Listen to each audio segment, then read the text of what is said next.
Very good morning, all of you. This is your social science teacher Anmol Upadhyay. Students, as you know that we have completed fourth chapter in geography. Now we are moving to our fourth chapter of the history, that is the Mughal Empire. Okay? तो आज हम पढ़ेंगे बेटा Mughal umpire के बारे में. ठीक है, ये चैप्टर का हाफ वीडियो होगा, हाफ वीडियो में नेक्स्ट में लाऊंगा. ठीक है, उसमें हम लोग जानेंगे. तो बेटा मुगल हिस्ट्री जब भी पढ़ोगे तो मुगल से छूट नहीं पाओगे. ठीक है, यानी मुगल तो आपके पास साथ रहेंगे ही रहेंगे. मुगल की हिस्ट्री आपको पढ़नी ही पड़ेगी. ठीक है, क्योंकि इतना लंबा इनका पीरियड रहता है, इतना लंबा इनकी लेंथ रहती है रूलिंग की, कि उसको बियॉन्ड आप जा ही नहीं सकते, उसको पढ़ना ही पड़ेगा. ठीक है, चलिए तो हम लोग अपना चैप्टर शुरू करते हैं मुगल. ठीक है, तो ध्यान रखिए बेटा जो मुगल थे, ठीक है, ये क्या थे? दो इन्वेडर. ठीक है, भारत पे अटैक करने वाले दो इन्वेडर थे. एक था कौन? Genghis Khan. ठीक है, और दूसरा कौन था?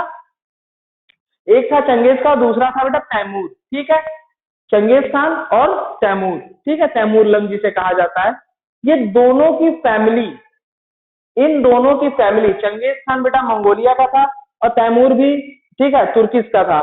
तो कहने का मतलब क्या है कि इन दोनों के फैमिली से बाबर रिलेट किया था. ठीक है, यानी चंगेज खान की फैमिली से इसकी मदर आई थी. ठीक है, और तैमूर लंग की फैमिली से इसके फादर की ओरिजिन थी. ठीक है, तो बाबर का बैकग्राउंड ही लड़ाइयों वाला था.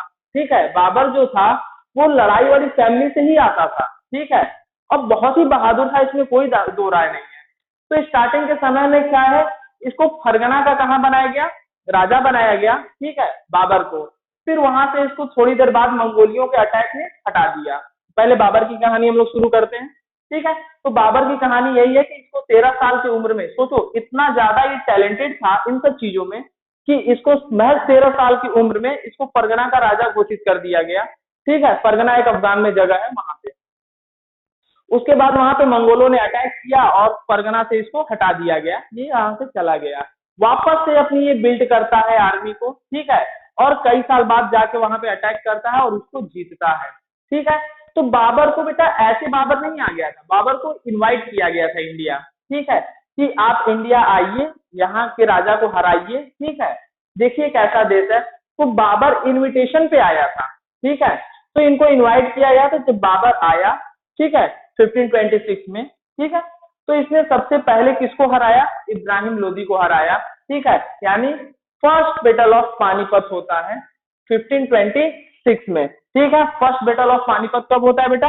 1526 में. महज 4 साल ये राज करता है, लेकिन एकदम तंदुरुस्ती के साथ राज करता है. ठीक है, यानी 1526 में पानीपत का फर्स्ट बैटल होता है और उसमें ये इब्राहिम लोदी को हरा देता है. ठीक है, इब्राहिम लोदी की सेना तो वाकई में बहुत ज्यादा थी. ठीक है, लेकिन इसकी सेना कम थी लेकिन पावरफुल थी. ठीक है, और इसके पास सबसे बड़ी चीज जो थी वो तोपें थी, जो कि अन्य राजाओं के पास नहीं थी. ठीक है, तो ये तोपों का यूज करता था, टैंक, आर्टिलरी, इन सब चीजों का यूज करता था और इसने युद्ध को जीत लिया. ठीक है, आगे बढ़ते हैं. तो इसने 27 में खानवा को भी जीत लिया. ठीक है, खानवा यानी राणा सांगा का जो एरिया था मेवाड़ का, वो भी इसने जीत लिया. ठीक है, 28 में ये चंदेरी को जीत लेता है. ठीक है, और 29 एक और लड़ाई लड़ता है बेटा 1529 में घाघरा का. ठीक है, वो एनसीईआरटी में मेंशन नहीं तो मैं नहीं लिखा.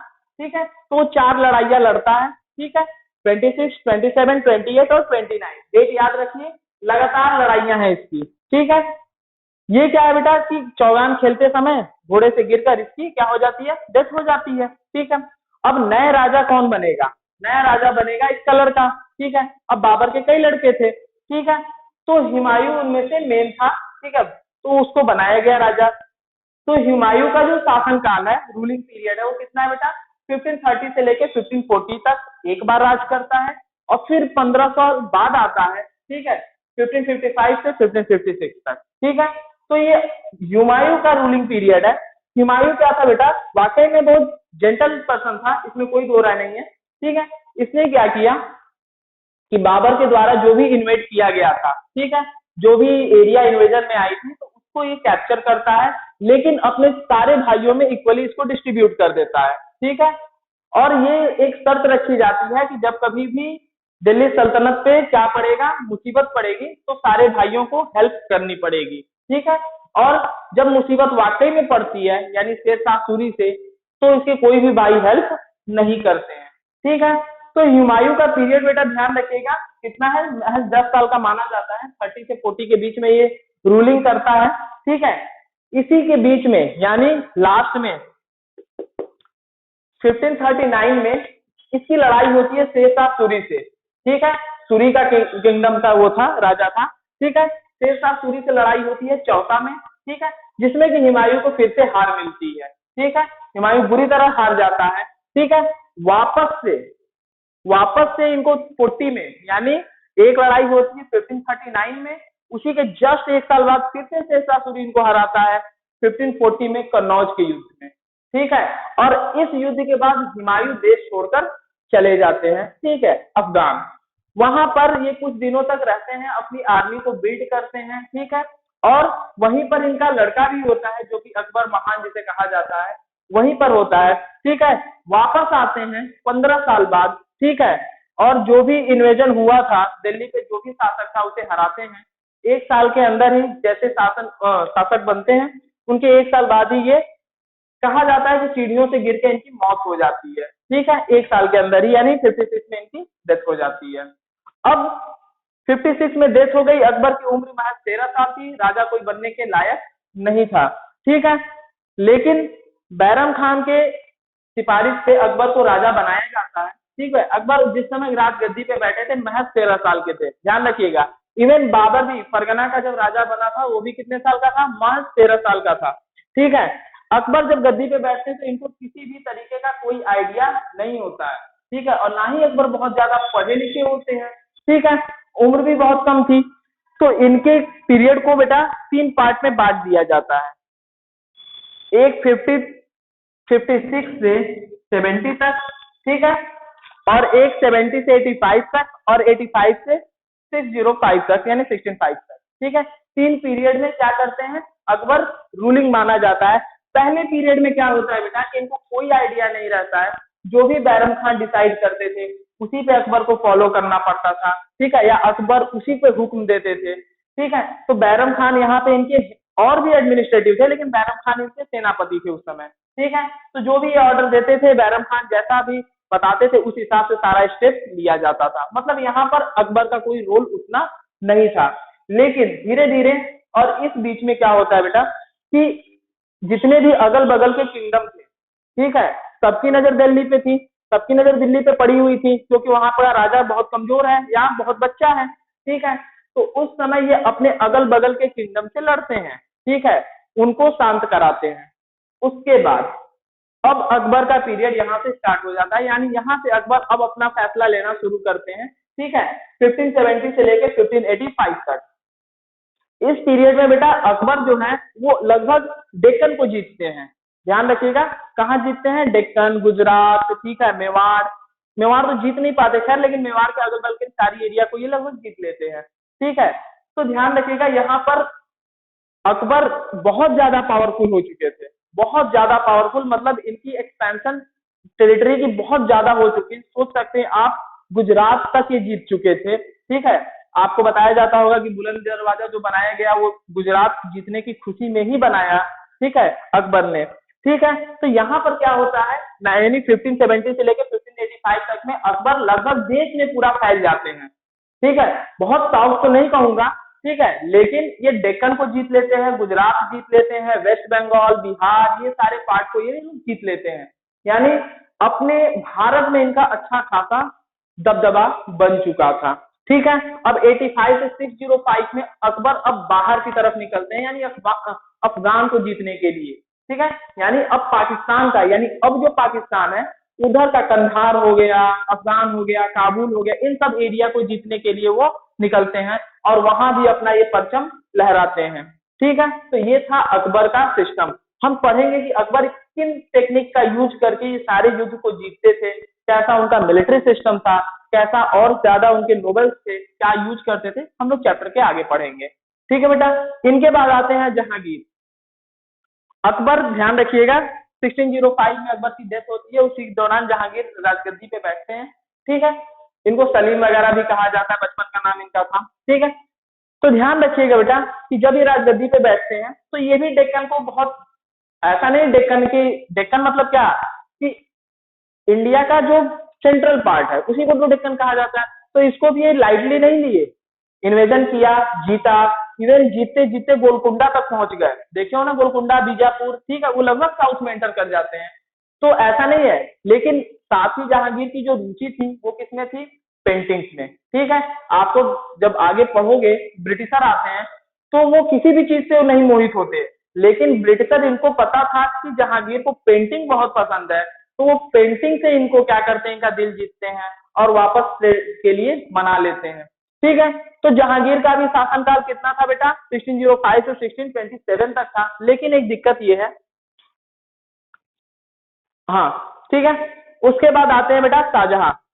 शाहजहां ध्यान रखिएगा, जितने भी चीजें आपके लगभग जितने भी मॉन्यूमेंट्स बनाए हैं शाहजहां का बहुत बड़ा योगदान था। ठीक है, गोल्डन पीरियड कहा जाता है मुगल एम्परर का, जिसमें बहुत ज्यादा निर्माण कराए गए। ठीक है, इनका भी पीरियड कितना था बेटा, 1627 से लेकर 1658 तक था। ठीक है, और ध्यान रखिएगा शाहजहां जब अपने लास्ट समय में होते हैं तो ये अपने बेटे औरंगजेब के द्वारा बंदी बना लिए जाते हैं। ठीक है, और पूरा जीवन वो अब एक कैद में ही उन्हें गुजारना पड़ता है। ठीक है, औरंगजेब के बारे में आपको बताने की जरूरत नहीं है, क्योंकि जितने भी मॉन्यूमेंट्स लगभग देखोगे, ठीक है, उसका 80% का जो काम है शाहजहां ने ही किया है।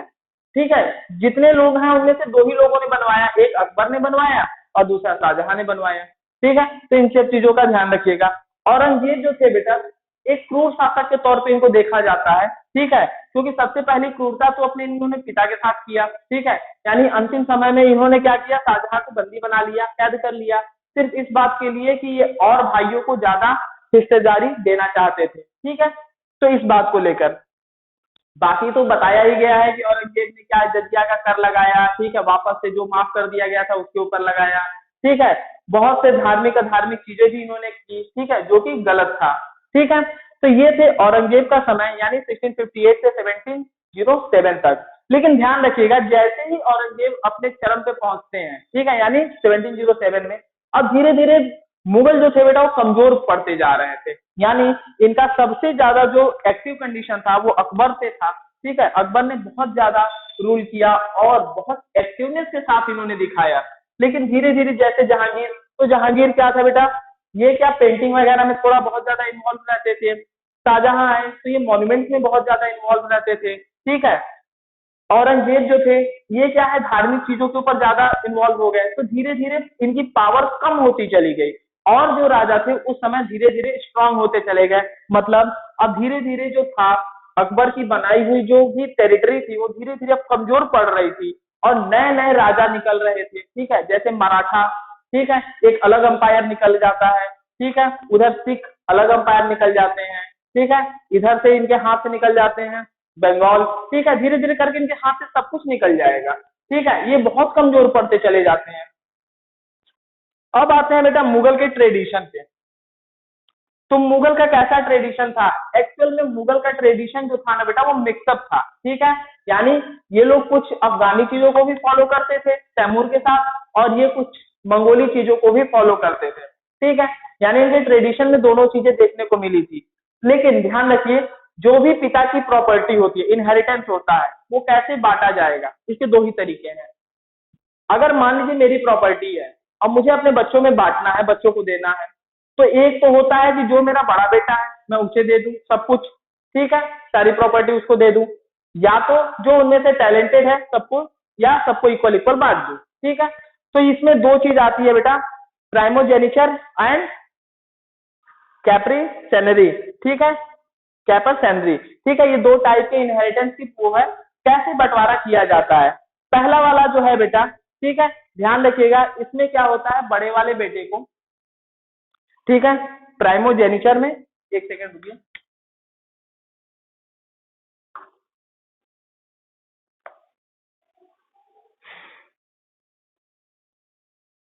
ठीक है, प्राइमोजेनिचर, तो इसमें क्या था बेटा कि सारे बेटों को प्रॉपर्टी नहीं दी जाती थी, जो भी इनका बड़ा बेटा होता था उस हिसाब से प्रॉपर्टी का बंटवारा किया जाता था। ठीक है, और दूसरे वाले में सारे बेटों को एक बराबर की प्रॉपर्टी दे दी जाती थी। तो ये हो गया इनका मुगल का ट्रेडिशन। ठीक है, बात करते हैं बेटा मनसबदार की, यानी मनसबदारी प्रथा जो लेकर आए थे वो लेकर आए थे अकबर। ठीक है। अकबर के कोर्ट में क्या था कि देखिए धीरे धीरे अकबर का ट्रेड जो व्यापार भी बढ़ता जा रहा था, इनका अंपायर भी बढ़ता जा रहा था, ठीक है। अब अंपायर बढ़ता जा रहा था तो उसको कंट्रोल करने के लिए लोग होने चाहिए थे, ठीक है। तो इन्होंने अपॉइंट किया मनसबदार। किसको अपॉइंट किए? मनसबदार। क्या होते हैं मनसबदार? An individual who hold the मनसब मीनिंग द पोजीशन और रैंक, ठीक है। तो मतलब जो इनके कोर्ट में, ठीक है, जो पोजीशन रखता था, ठीक है, पोजिशनल जो रैंक वाले थे, इनको क्या कहा जाता था बेटा? इनको कहा जाता था मनसब, ठीक है। तो मनसब क्या करते थे? देखो इनकी आर्मी का सिस्टम थोड़ा अलग था, ठीक है। आर्मी में क्या था बेटा कि यही मनसब देखो रैंक के आधार पे बांट दिए जाते थे, सैलरी के आधार पे और मिलिट्री के आधार पे। तो इनका काम था, ठीक है, जितना ज्यादा इनका क्या होगा, पोजीशन होगी, अच्छी रैंक होगी, उतना ही ज्यादा इनको पैसे मिलते थे, यानी एक जाट मिलता था। जाट जो होता है न्यूमेरिकल वैल्यू दी जाती है, जैसे आपको ग्रेडिंग पॉइंट दिया जाता है ना, ठीक है, A grade, B grade, C grade, तो वैसे इनके जाट थे, ठीक है। जाट एक न्यूमेरिकल वैल्यू है, जैसे 1000 जाट, 10,000 जाट, 5,000 जाट, ठीक है। जितना ज्यादा जाट रहता था उतना ज्यादा इनकी पोजीशन की वैल्यू होती थी, ठीक है। तो आज के समय में उतनी ही ज्यादा इनकी सैलरी भी होती थी। जैसे आज क्या है, कर्नल, ब्रिगेडियर, ठीक है, ये सब एक पोस्ट है ना, ठीक है, और इनकी सैलरी भी उतनी ही ज्यादा है। तो उसी हिसाब से बनाया गया था इनका सिस्टम, यानी जितना ज्यादा उनका जाट की वैल्यू होगी उतना ऊपर रैंक होगा, उतनी अच्छी सैलरी होगी, ठीक है। दूसरी चीज क्या है, जाट ही जो होते थे, सॉरी, मनसब जो होते थे बेटा, इनको होता था रिवेन्यू को कलेक्ट कराने का काम, ठीक है। ये पूरा रिवेन्यू जो भी ऑल ओवर इंडिया या बाहर से जो भी रिवेन्यू होता था उसको कलेक्ट करते थे। ये नहीं करते थे, ठीक है, कलेक्ट करने का काम जागीर करते थे। जागीर जो होते थे बेटा, जिस एरिया में भी रहते थे उस एरिया के क्या करते थे, रिवेन्यू को कलेक्ट करते थे। तो ध्यान रखिएगा, मनसबदारी में क्या था बेटा, वही जो कलेक्ट होता था रिवेन्यू, यही मनसबदारों में बांटा जाता था, ठीक है। ऐसे इनकी किंगडम चलती थी, ठीक है। अकबर के पीरियड में क्या हुआ कि मनसबदारों में की संख्या बहुत कम थी, बहुत कम थी, और रिवेन्यू जो था ऑल ओवर से बहुत ज्यादा कलेक्ट होता था, ठीक है। तो ये पहली चीज, ये दूसरी चीज क्या होती थी, जैसे औरंगजेब का टाइम पीरियड आता है, औरंगजेब के टाइम पीरियड में क्या होता है, मनसबदारों की संख्या बढ़ जाती है और ऑल ओवर कलेक्शन जो होता है वो कम होता है। सिंपल सी बात है, अब ध्यान से सुनो। मनसबदार में दो चीज है, पहला अकबर और औरंगजेब, इन्हीं दोनों में कंपैरिजन होता है। अकबर में मनसबदार कम थे और कलेक्शन बहुत ज्यादा होता था, तो सब खुश रहते थे, ठीक है। औरंगजेब में मनसबदार ज्यादा हो गए, कलेक्शन कम हो गया, तो बंटवारे में बहुत कम मिलता था, ठीक है। तो इस तरीके से धीरे धीरे क्या होने लगे, जितने भी जागीर थे वो हटने लगे औरंगजेब के टाइम, ठीक है, धीरे धीरे हटने लगे और लूटपाट जैसी व्यवस्था बननी शुरू हो गई। यानी जो भी बिचौलिए थे वो खाते बहुत ज्यादा थे, मतलब सारे पैसे को, ये रिवेन्यू को कलेक्ट खुद ही मतलब रख लेते थे। इस टाइप का धांधलेबाजी भी स्टार्ट हो गई, ठीक है। एक और चीज है बेटा, ध्यान रखिएगा, यानी मुगल का जो रिलेशन था अदर रूलर के साथ, ये टॉपिक छूट रहा है, ठीक है। मुगल का जो रिलेशन था अदर रूलर के साथ, ये देखो क्या कॉन्सेप्ट को अपनाते थे। मुगल जो थे सबसे पहले अपनी कंपेनिंग करते थे। कंपेनिंग का मतलब होता है अपना प्रचार करते थे, ठीक है। प्रचार करने के लिए आपने कई फिल्में देखी होंगी, ठीक है, उन्हीं के अकॉर्डिंग सारा प्रचार किया जाता था कि ये अब दिल्ली के राजा हैं, यानी जलालुद्दीन अकबर अब दिल्ली के राजा हैं। इन्होंने आपको एक संदेश भेजा है कि आप उनके साथ हो जाइए, ठीक है, या तो फिर आप उनसे युद्ध करिए, ठीक है। तो जो भी अपने आप को समर्थमान समझते थे, ठीक है, वो नहीं माने, वो कहे हम युद्ध करेंगे, ठीक है। और जो लगता था जिन राजा या जो ऐसी क्या कह सकते हो टेरिटरी जिसे लगे कि बहुत कमजोर है, तो वो नहीं कर पाते थे, तो वो उनके साथ हो जाते थे, ठीक है। आप कई पिक्चर देखे होंगे, उसमें भी आपको पता चलेगा। तो इसके चक्कर में क्या होता था कि जो कमजोर रजवाड़े थे या जो कमजोर राजा थे, वो क्या करते थे, अपनी बेटियों की भी शादी कर देते थे ताकि उनके राज्य को नुकसान न पहुंचे, ठीक है, उनके राज्य सलामत रहे। इस चक्कर में अपनी बेटियों की शादी करके एक रिलेशन क्रिएट कर लिए थे, ठीक है। बहुत से ऐसे थे जैसे सिसोदिया राजवंश, ठीक है, ये इनकी बात ही नहीं मानता था, ठीक है, ये जो कुछ भी कहते थे इनसे कोई मतलब ही नहीं रहता था, ठीक है। सिसोदिया राजवंश यानी मेवाड़ के जो राजा वगैरह थे, ठीक है, जिसमें आप पढ़ोगे महाराणा प्रताप वगैरह, ये लोग इनकी बात ही नहीं मानते थे। ये कभी भी स्वीकार नहीं किए इनकी जागीरी, कभी स्वीकार नहीं किए, ठीक है। कहने का मतलब अकबर इनसे तंग आ चुके थे, क्योंकि मेवाड़ एक बहुत छोटा सा राज्य है बेटा, बहुत छोटा सा राज्य था, छोटा सा देश है, राजस्थान में देखोगे तो मिलेगा, ठीक है। लगभग राजा उस एरिया के सब अकबर की बातों को मान लिए, लेकिन मेवाड़ के राजा उस बात को कभी माने नहीं। ठीक है, उन्होंने कहा हम लड़ जाएंगे, कट जाएंगे, लेकिन झुकेंगे नहीं। ठीक है, तो बहुत से ऐसे सिसोदिया राजवंश था, वो बिल्कुल इनकी बात नहीं माना। ठीक है, तो इस तरीके से जो नहीं मानता था फिर उन्हें युद्ध हुआ। ठीक है, तो पता ही होगा आपको कि महाराणा प्रताप ने अकबर से युद्ध किया था हल्दी घाटी में। ठीक है, एक्चुअल सोर्स में कहा जाता है कि महाराणा प्रताप ने अकबर को हरा दिया था। ठीक है, लेकिन उसका कोई डाटा अभी क्लियर नहीं है। ठीक है, तो कहने का मतलब ये है कि हम जागीरी नहीं स्वीकार करेंगे, हम लड़ेंगे। ठीक है, तो ये था बेटा मनसबदार का कॉन्सेप्ट। मनसबदार का कॉन्सेप्ट में यही था कि अकबर जो था ये अपॉइंट करता था, ठीक है, लोगों को, और ये लोग क्या होते थे, टैक्स रिवेन्यू कलेक्ट करते थे, यही इनकी आर्मी को देखभाल करते थे। ठीक है, यही कैवेलरी यानी जो घोड़ा वगैरह लेकर आते हैं, ठीक है, उन्हीं को अपॉइंट करते थे। ठीक है, रैंक इनकी होती थी। ठीक है, उस हिसाब से इनको क्या दिया जाता था, जाट दिया जाता था। जितना ज्यादा जाट रहता था उतनी ज्यादा इनकी रैंक रहती थी, उतनी ज्यादा सैलरी रहती थी, और अच्छा पोजीशन इनको कोर्ट में मिलता था अकबर के। ठीक है, बाकी इन्होंने आपने देख लिया कि कैसे कैसे सारे अपना काम करके गए। ठीक है, सेकंड वीडियो हम आएंगे तो अकबर के सारे पॉलिटिकल इश्यूज और इकोनॉमिकल इश्यूज के बारे में हम लोग बात करेंगे, क्या क्या चीजें हुई, कैसे कैसे हुई। Bye bye.